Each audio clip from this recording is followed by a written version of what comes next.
नमस्कार मित्रों, आज हम राष्ट्रपति के बारे में पढ़ेंगे जो बहुत ही महत्वपूर्ण टॉपिक है संविधान में।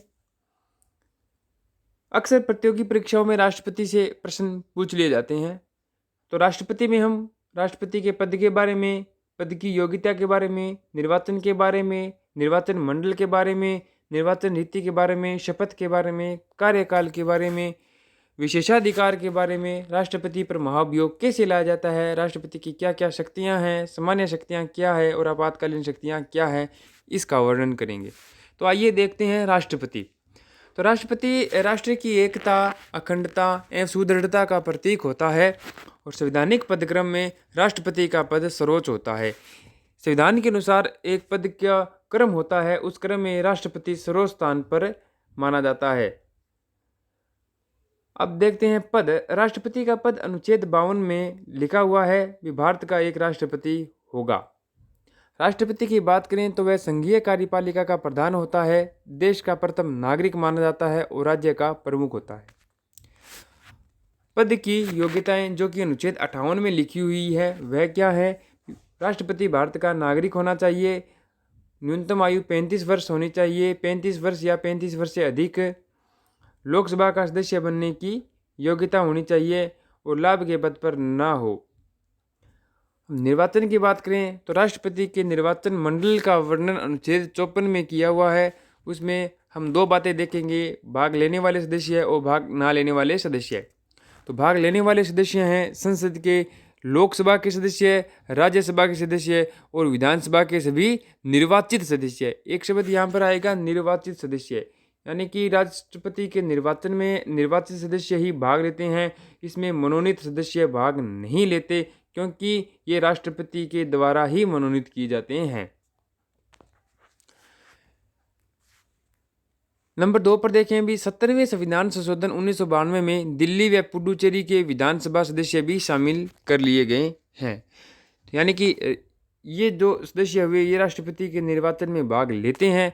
अब भाग नहीं लेने वाले सदस्य देखें तो संसद के मनोनीत सदस्य, संसद के सभी मनोनीत सदस्य जो कि राष्ट्रपति द्वारा मनोनीत किए जाते हैं। लोकसभा में 2 सदस्य मनोनीत किए जाते हैं और राज्यसभा में 12 सदस्य राष्ट्रपति द्वारा मनोनीत किए जाते हैं।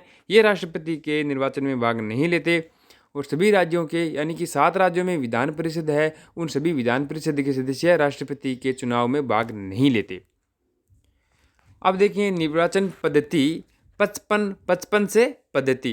तो निर्वाचन पद्धति की बात करें तो राष्ट्रपति के निर्वाचन में एक पद्धति काम में ली जाती है, उसे एकल संक्रमणीय अनुपातिक गुप्त मतदान प्रणाली, एकल संक्रमणीय अनुपातिक गुप्त मतदान प्रणाली कहते हैं।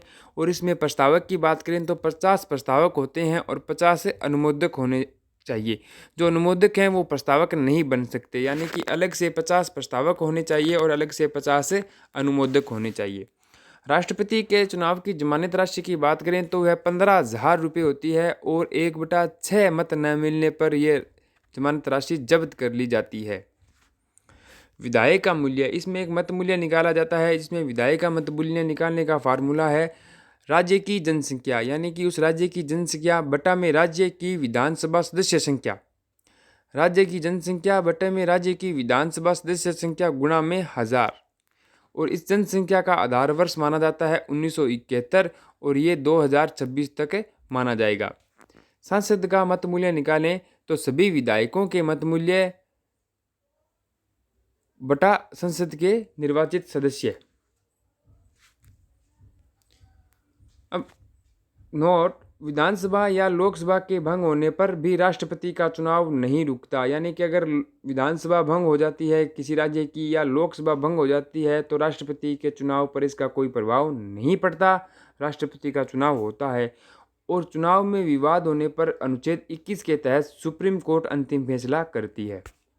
ये बात ध्यान देने योग्य है, इम्पोर्टेंट है। राष्ट्रपति के चुनाव में अंतिम फैसला अनुच्छेद 1971 के तहत सुप्रीम कोर्ट द्वारा किया जाता है। शपथ की बात करें तो राष्ट्रपति संविधान की रक्षा और लोगों के कल्याण की शपथ लेता है और यह मुख्य न्यायाधीश द्वारा दिलवाई जाती है। यदि मुख्य न्यायाधीश पद पर नहीं है तो सुप्रीम कोर्ट का वरिष्ठतम न्यायाधीश शपथ दिलाएगा और यह लगभग 25 जुलाई को दिलाई जाती है। आगे हम बात करें कार्यकाल की बात करें तो कार्यकाल का वर्णन अनुच्छेद 56 में मिलता है। राष्ट्रपति का कार्यकाल 5 वर्ष का माना जाता है। यदि कार्यकाल से पहले पद रिक्त हो जाए तो 6 महीने के भीतर चुनाव करवाने आवश्यक होते हैं। और अगर नया राष्ट्रपति बना तो नए राष्ट्रपति की पदावधि 5 वर्ष ही होती है। जब तक नया राष्ट्रपति नहीं बन जाता तब तक पुराना राष्ट्रपति ही सारे जो है संघ के कार्य है वो संभालेगा। अनुच्छेद 57 में यह बात लिखी हुई है। यदि राष्ट्रपति का पद रिक्त हो जाए और उस समय उपराष्ट्रपति राष्ट्रपति का कार्य संभालता है। यदि उपराष्ट्रपति भी न हो तो सुप्रीम कोर्ट का मुख्य न्यायाधीश राष्ट्रपति के पद को संभालता है। और एक ऐसे जो मुख्य न्यायाधीश है मोहम्मद हिदायतुल्लाह, वो प्रेसिडेंट का कार्य संभाल चुके हैं। इस्तीफे की बात करें तो राष्ट्रपति अपना इस्तीफा उपराष्ट्रपति को देता है और उपराष्ट्रपति इसकी सूचना लोकसभा अध्यक्ष के पास पहुंचाता है। यदि कुछ कारणों से राष्ट्रपति का पद रिक्त हो जाए तो उपराष्ट्रपति कार्यवाहक राष्ट्रपति के रूप में कार्य करेगा। यदि उपराष्ट्रपति भी न हो तो सुप्रीम कोर्ट का मुख्य न्यायाधीश कार्यवाहक राष्ट्रपति के रूप में कार्य करेगा। मोहम्मद हिदायतुल्लाह एक ऐसे मुख्य न्यायाधीश रह चुके हैं जो कार्यवाहक राष्ट्रपति बन चुके थे। राष्ट्रपति के इस्तीफे की बात करें तो राष्ट्रपति अपना इस्तीफा उपराष्ट्रपति को देता है। उपराष्ट्रपति इसकी सूचना लोकसभा अध्यक्ष को पहुंचाता है। राष्ट्रपति के ऊपर महाभियोग की बात करें तो इसका वर्णन अनुच्छेद 56 में मिलता है और इसकी प्रक्रिया अनुच्छेद 61 में मिलती है। यानी कि अनुच्छेद 56 में तो महाभियोग का उल्लेख किया है और अनुच्छेद 61 में महाभियोग लाने की प्रक्रिया का वर्णन मिलता है। महाभियोग कोई भी सदन ला सकता है, मतलब लोकसभा या राज्यसभा किसी भी सदन में महाभियोग लाया जा सकता है। महाभियोग एक ही कंडीशन पर लाया जाता है, यदि राष्ट्रपति संविधान का उल्लंघन करे।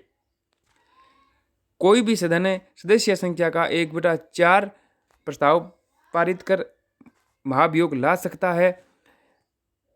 मान लो राष्ट्रपति पर महाभियोग लाया गया तो राष्ट्रपति को 14 दिन पूर्व इसकी सूचना दी जाती है चर्चा होने से पहले। अब महाभियोग की प्रक्रिया में भाग नहीं लेते, जो महाभियोग प्रक्रिया है उसमें भाग कौन से नहीं लेते? मनोनीत सदस्य भाग नहीं लेते, राज्यों की विधानसभा के भी सदस्य इसमें भाग नहीं लेते, दिल्ली पुडुचेरी विधानसभा सदस्य भी इसमें भाग नहीं लेते। सिर्फ लोकसभा के जो निर्वाचित सदस्य हैं, राज्यसभा के जो मनोनीत को छोड़कर निर्वाचित सदस्य हैं, वो ही राष्ट्रपति के ऊपर महाभियोग प्रक्रिया में भाग लेते हैं। और महाभियोग प्रक्रिया का प्रावधान अमेरिका से लिया गया है। अब राष्ट्रपति को कुछ विशेषाधिकार मिले हुए हैं, इसका वर्णन अनुच्छेद 61 में किया हुआ है। कोई भी कोर्ट राष्ट्रपति पद पर रहते राष्ट्रपति को किसी भी प्रकार का नोटिस नहीं दे सकता। पद पर रहते हुए कोई फौजदारी दीवानी कार्यवाही राष्ट्रपति पर नहीं होगी और दीवानी मामलों में राष्ट्रपति को 2 महीने पहले सूचना दी जानी चाहिए। ये राष्ट्रपति के विशेषाधिकार हैं जो कि अनुच्छेद 61 में लिखे हुए हैं।